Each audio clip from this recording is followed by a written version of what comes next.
Isang kontrobersyal na pagsisiwala at isang tauhan ni Pangulong Kuting Jr. ang bumaliktad at inilabas ang umano'y mga katiwaliang kinasasangkutan ng Pangulo at ng kanyang asawa na si Liza Tanasmax.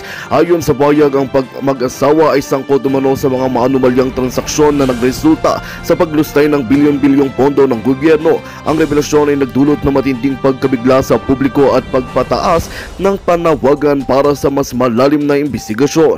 Ayon sa mga ulat, ang tauhan ay nagbigay ng detalyadong ebidensya na nag-uugnay kina Kuting Jr. at Liza Tanasmax sa ilang proyekto na may questionableng umanong pondo. Sinabi rin nitong maaarami ang transaksyon ay ginawa sa ilalim ng alyado ng administrasyon na nagbubukas ng posibilidad ng mas malawak na networks ng katiwalian.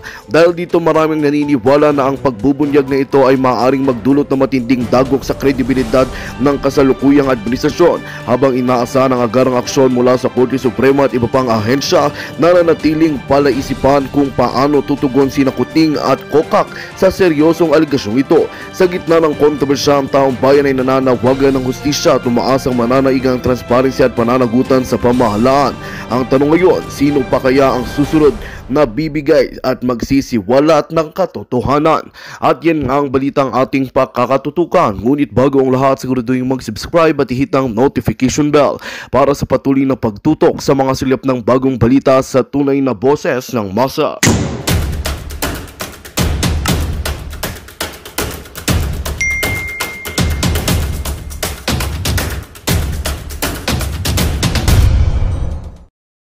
Ganon. Hindi siya hinahanap ng katawan ko, hindi rin siya hinahanap ng isip ko. Maybe because I grew up in a very simple family na meron akong happy childhood. Although my parents were not perfect, pero I saw a loving mother, and there was also syempre a loving father na hindi lang sila mag-jive. And I have siblings na may mga anak na para na rin akong nanay. So I'm complete. That's nice. Alam mo, nasa sayo naman yan eh, kung paano mo kung paano mo what do you call it? Kung paano ka maging masaya sa isang bagay. If you're happy with what you are now, then be it. Ganun lang naman yun. Yeah. So yan yung kasalukuyan ngayon na nangyayari sa EDSA live yan. Pero Miss Marlica, visible yung mga wangwang, blue and red light. Yeah. Ibig sabihin may police visibility sa mga area. Ayan, marami. So, and looking at the place, I don't know, familiar ka ba sa area, Miss Maharlika? Hindi na masyado, pero alam ko hindi masyado yung mga angle kung nasaan side. Looking at the place, I know na lumaki na yung crowd. Kaya na-alarm sila. Kumbaga sa margin ng notebook, lumagpas na sila sa margin. Yeah. Oo. That's why also, I think, nagkakaroon ng praning moment yung dati mong kaibigan ng Maharlika. Yeah. And malamang padala din niya yung mga wangwang na yan. Padala niya yan. This is Princess Maui pala, Princess Maui. Yeah. I hope naririnig niya tayo. Tignan natin kung ma-unmute natin sila. Sana. Maui, pwede ka bang makausap para magbigyan ka ng update? This is now.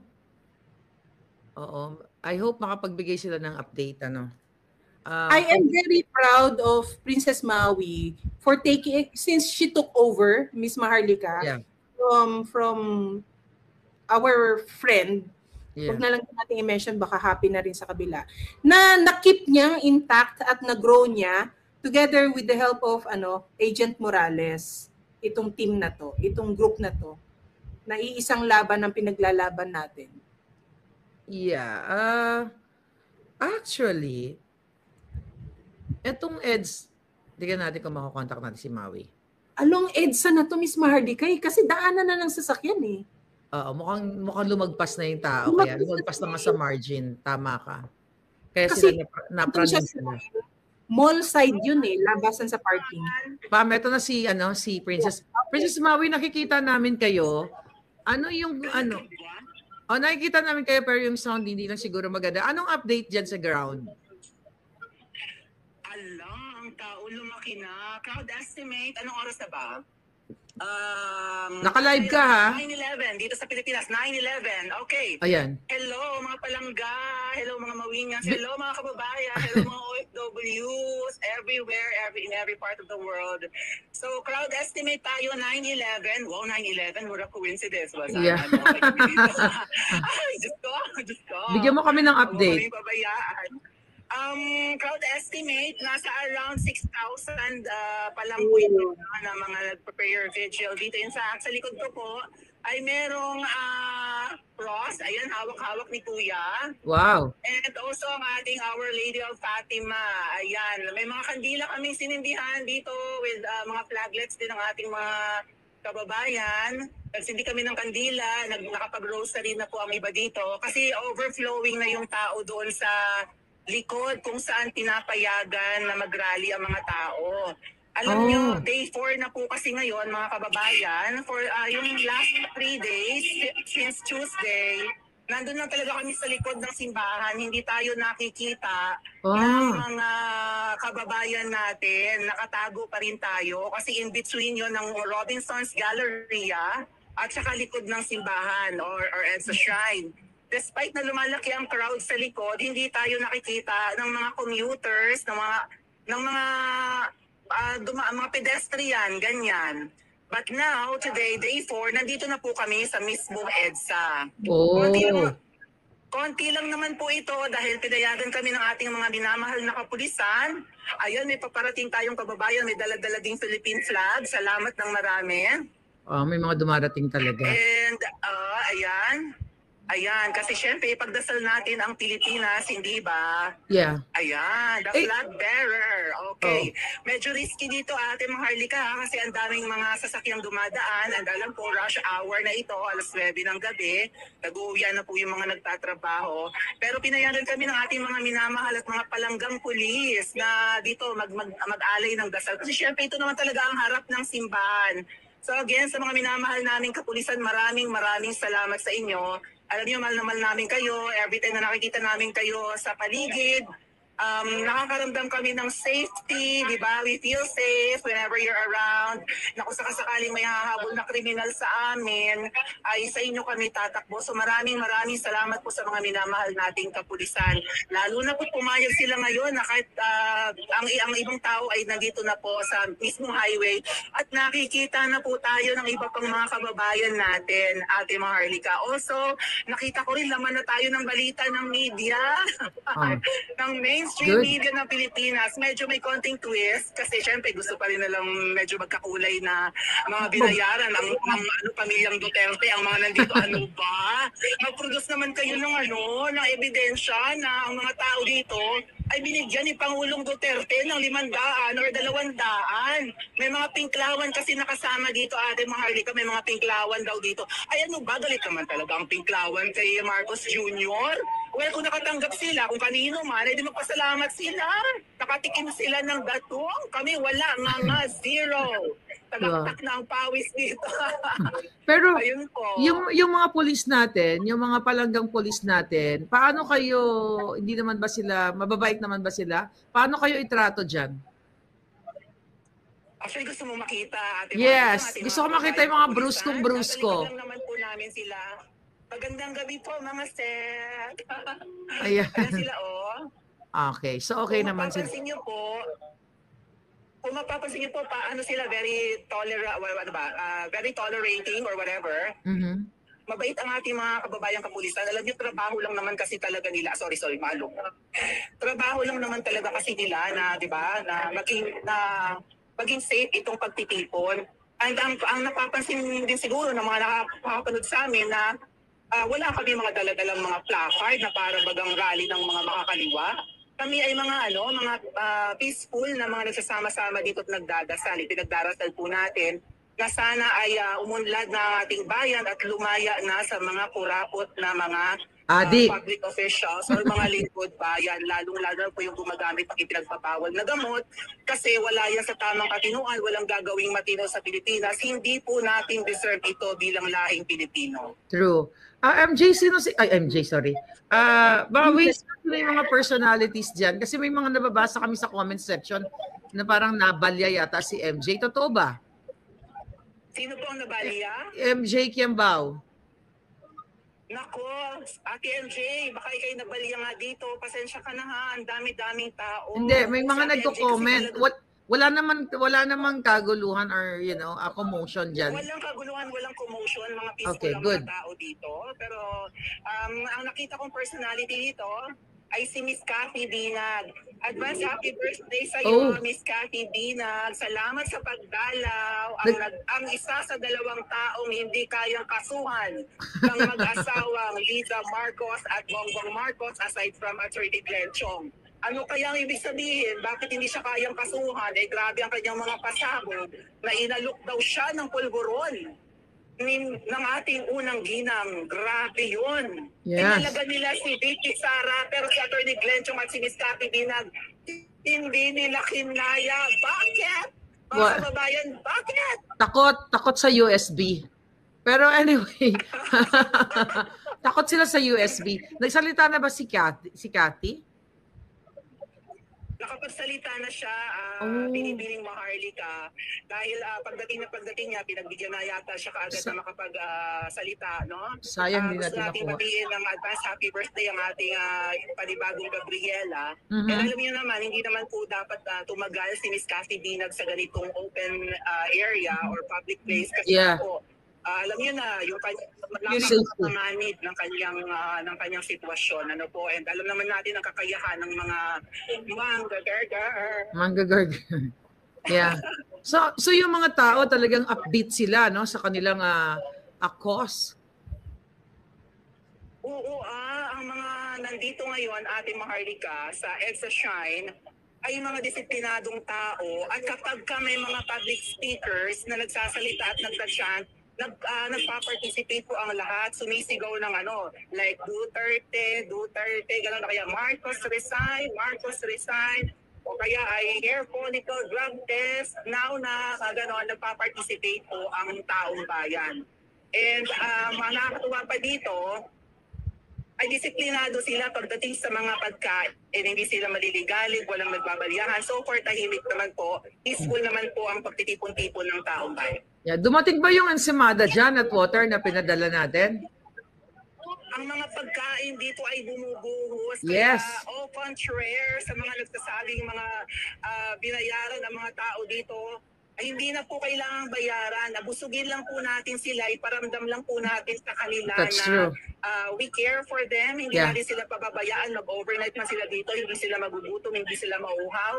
Kaya maraming salamat po sa iyo, Ate Maharlika, kay Miss Cathy Binag. Lahat po ng mga pagkain pinagalan niyo dito, may ito'y water, mga tinapay, meal po, no? Rice Yes. meals, nakakarating pong lahat. Salamat, May sana po may magpadala dito ng portalet kasi syempre kapag nagtitipon-tipon ng mga tao, alam niyo na, magiging problema po ang paggamit ng palikuran pag nagsara na yung mall. So, despite na parang hindi natin kaalyado ang may-ari ng mall dito, ay pinapayagan naman po nilang gumamit ng palikuran ng ating mga kababayan. That's good to know. Yeah, so, well, thank you so much for your, support sa ating mga kababayan, Maui, at talagang yung pagiging matapang mo at hinaharap mo yung araw-araw dyan, 4th day na tayo, hinaharap mo ang pagod, init, puyat, dahil sa Huwag mo akong paiyakin natin, Maharlika, huwag kang ganyan. yeah, marami, alam mo yan, sinimulan natin itong ating peaceful movement na ito. Huwag kang mag-alala, andito ang ate mo, andito kami, kasama ko si Pam ng 3rd floor at si Sas. Actually, magkakasama kami. Hello, Miss Sas, ang aking kapatid. Hello, Miss Sas. Si Pam. Dyan? Yeah. Oo. Hello sa inyo, mga kapatid kong Mag-iingat ka dyan. sa inyo. Salamat. Alam nyo, dumadating sa punto na ako ay natatakot, mga kababayan.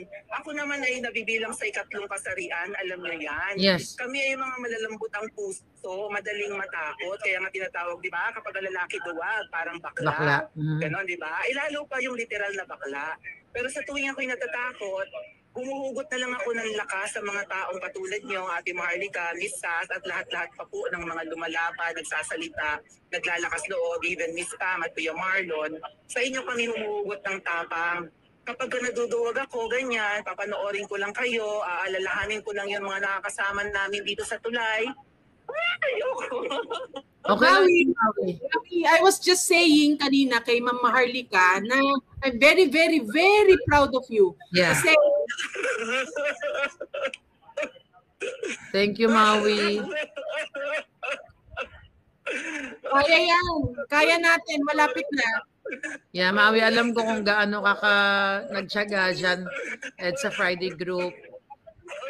Huwag kang umiyak. Nakaka-proud ka. Yeah. We love you, Maui. At andito lang kami for you.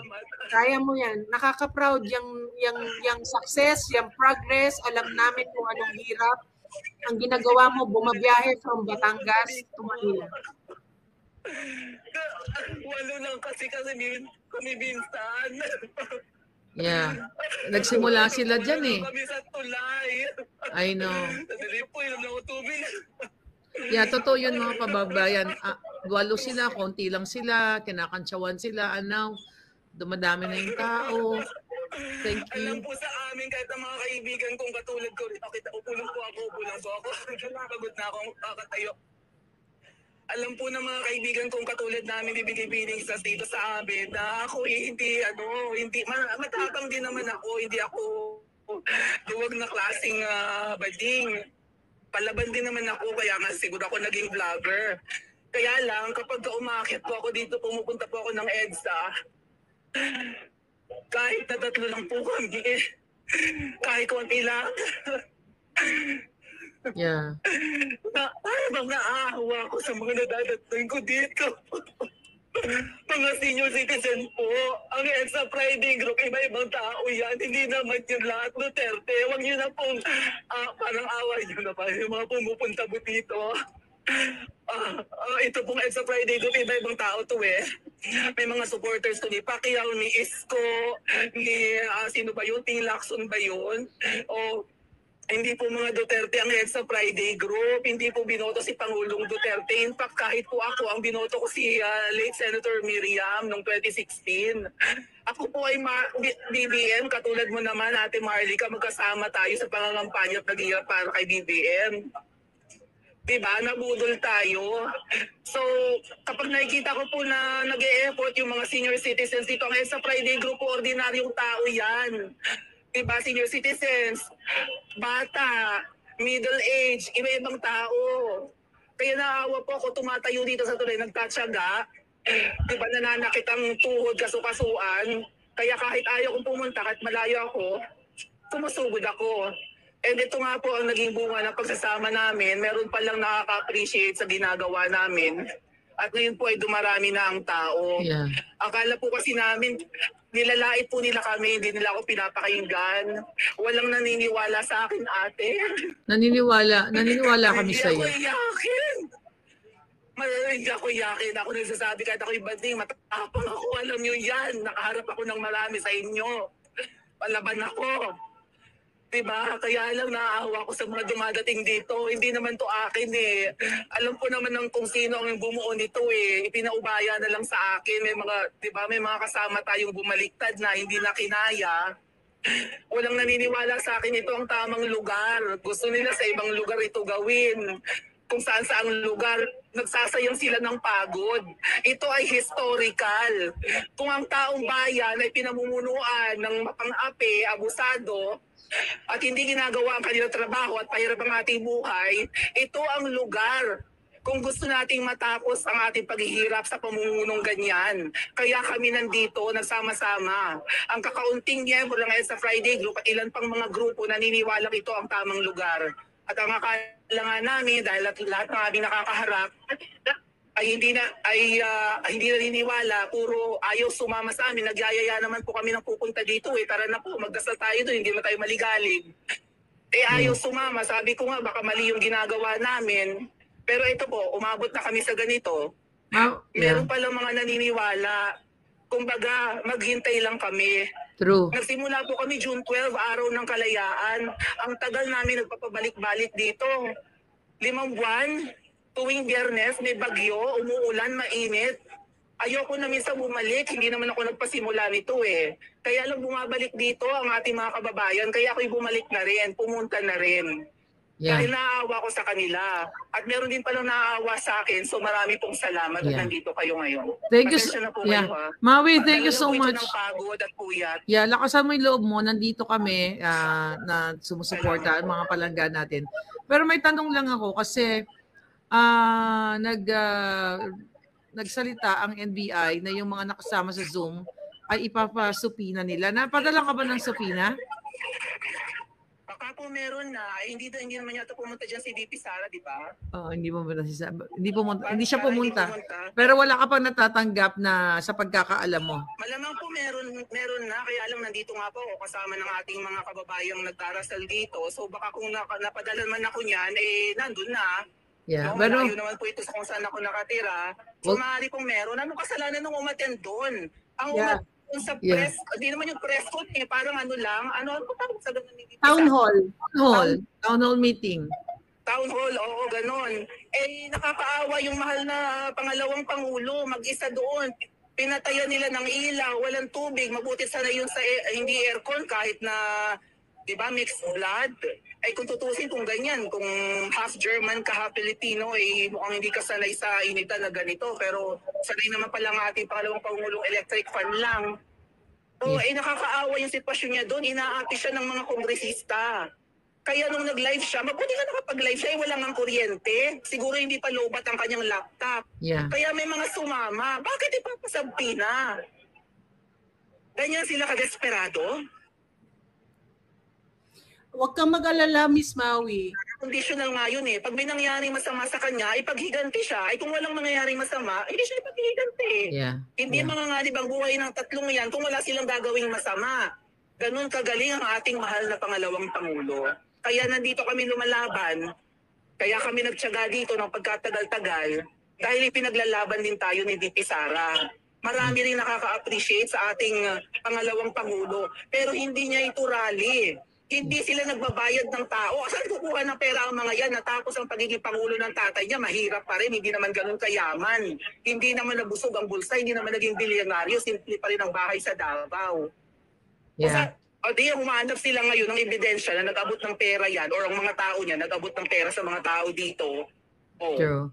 Well, kapag tinanong mo dito ang mga nagsasalita dito at nagtitipon-tipon, handa silang magpakamatay sa Pangulo at Pangalawang Pangulo para maprotektahan lang yan. Yeah. So, yes, with that, Maui, we are so proud of you. Kung ano man yung mga legal battle na haharapin natin, pare-pareho, andito kami at marami tayong mga kaibigang brilliant lawyers sa Pilipinas. So, hindi ka namin iiwan. Right, Pam? Kami ni Yes.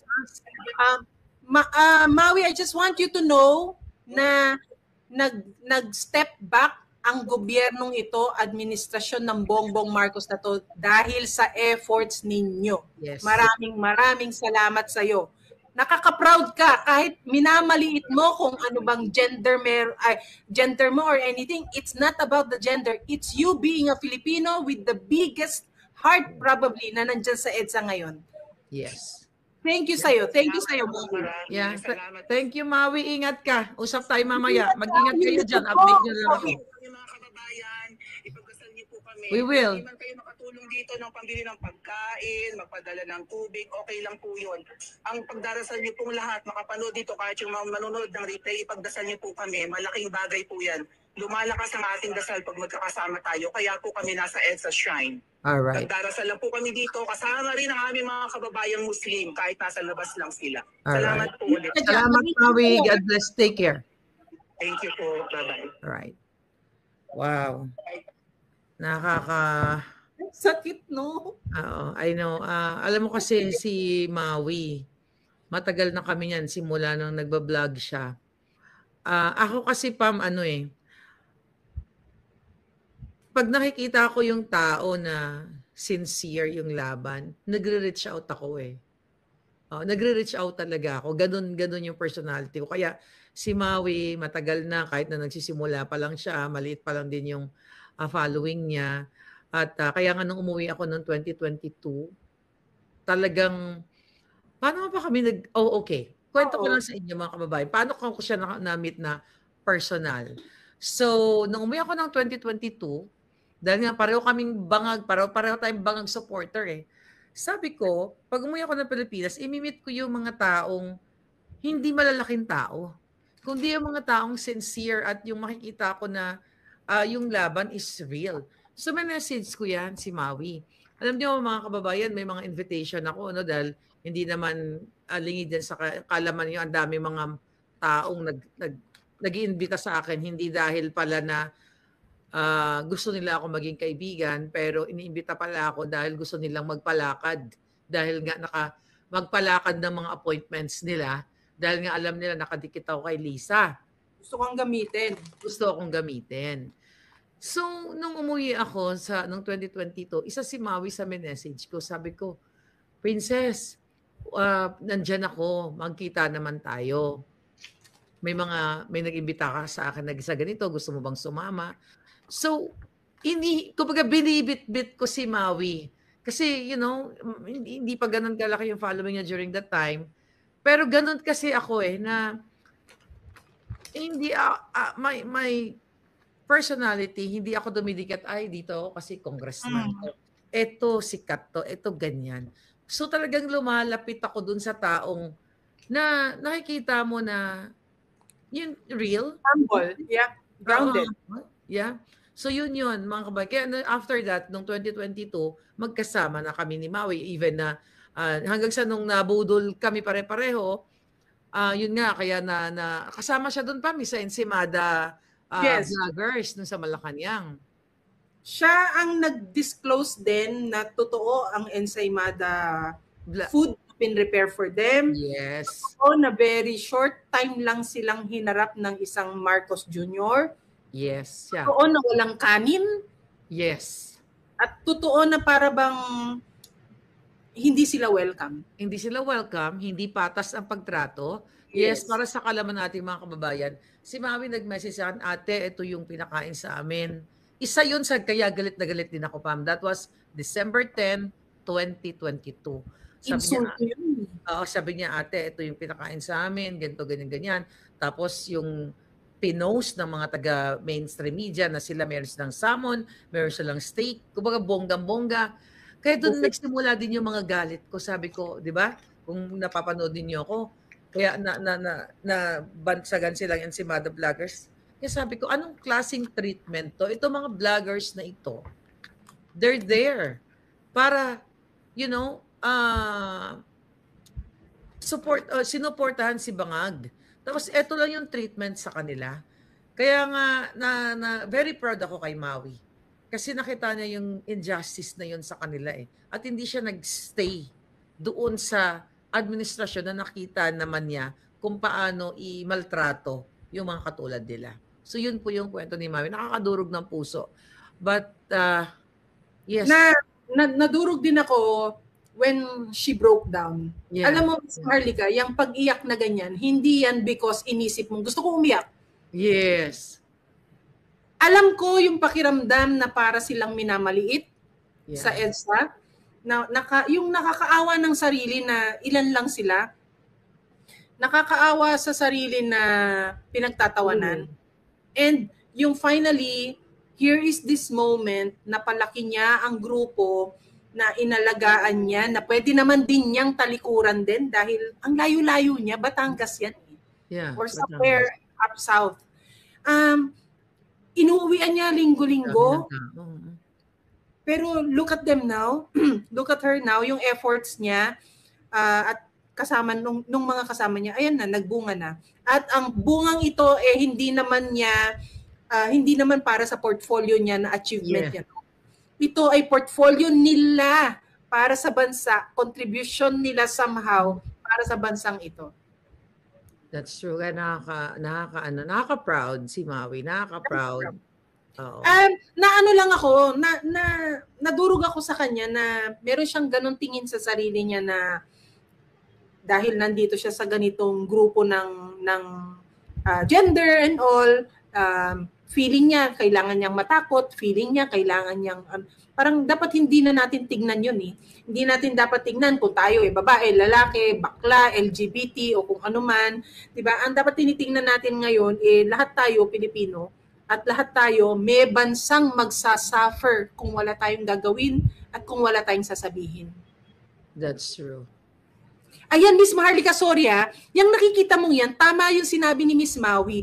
Wala na sila dun sa likod ng simbahan na parte pa yun. Sila dun eh. Oh, yeah. Parte pa yun ng mall eh. Ito kasi, lumagpas na talaga sila. Maaaring nasa kalsada na sila sa EDSA. Ito, I think, sa likod na ulit to para lang makita yung crowd. But kung nasa si Miss Maui kanina, that is along EDSA. Yeah. And sana lang, kung meron tayo makakausap, sana, Miss Maharlika, yung mga placards nila, yung mga banners, sana nasa EDSA din yun eh. Magandang balita ang hatid namin sa inyo ngayong araw. Sa pagtatapos ng aming balitaan, nagbigay kami ng mga mahalagang impormasyon. Maraming salamat sa pagtutok at pagsuporta sa aming programa. Huwag kalimutang manatili sa mga susunod na araw para sa mga bagong balita at mga kwento na dapat nating abangan. Mula sa Boses ng Masa, magandang araw, Pilipinas!